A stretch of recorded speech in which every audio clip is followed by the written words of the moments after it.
Welcome to the World Bank and International Monetary Fund conference in Bangkok.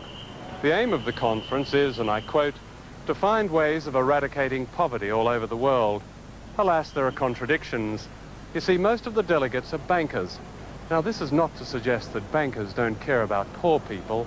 It's just that some things are hard to explain, such as why officials of the World Bank spend, in their pursuit of solutions for the poor, an estimated $45 million a year flying first class and staying in five-star hotels. And why at this conference, chefs have been flown in, especially from Paris, to a country where children still die from malnutrition, and why they need to be shadowed by more doctors than most people in Southeast Asia see in a lifetime. In fact, the United States was able to tailor the UN Security Council to its war plans by using debt in the international banks. Egypt was told that if it joined the coalition, $14 billion would be wiped off its national debt.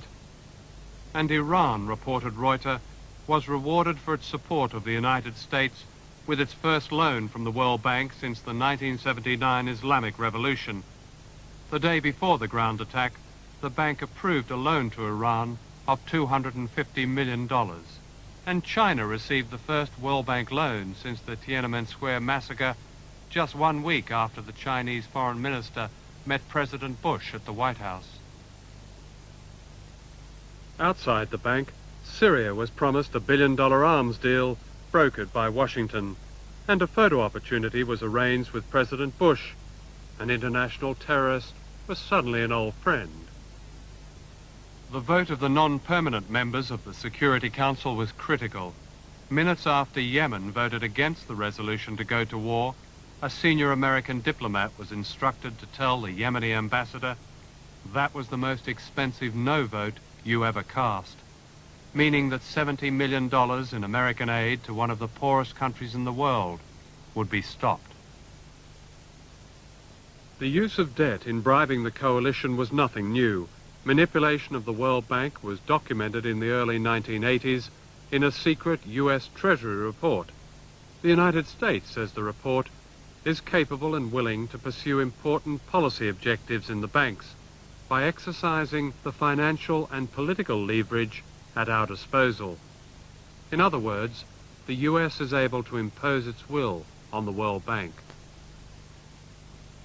Britain's influence on the international banks is small compared with the United States, but British high street banks are deeply involved in third world debt. In 1 year, 1990, poor countries transferred more than £6 billion net to British banks. On top of this, the banks were allowed tax relief on making provision for so-called doubtful loans. From 1987 to 1990, this tax relief amounted to £1.6 billion, the equivalent of 10 times what the British public gives in charitable donations to the Third World. We invited all the high street banks to be interviewed about this. All of them refused. So we asked the Bankers Association to explain it, and they said it was nothing unusual.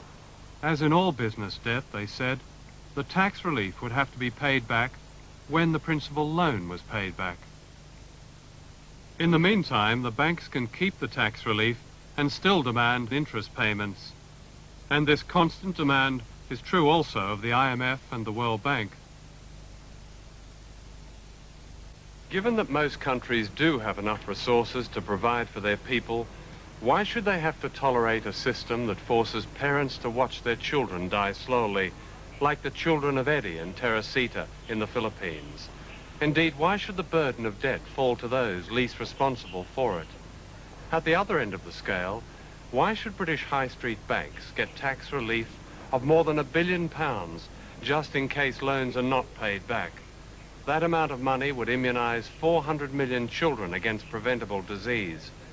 Above all, why should the lives of ordinary people be controlled by a few who are themselves unaccountable and whose decisions and judgments are dictated by a belief that economics is meant not to serve people, but as some kind of holy writ requiring regular offerings, even blood sacrifices, to a god called the bottom line?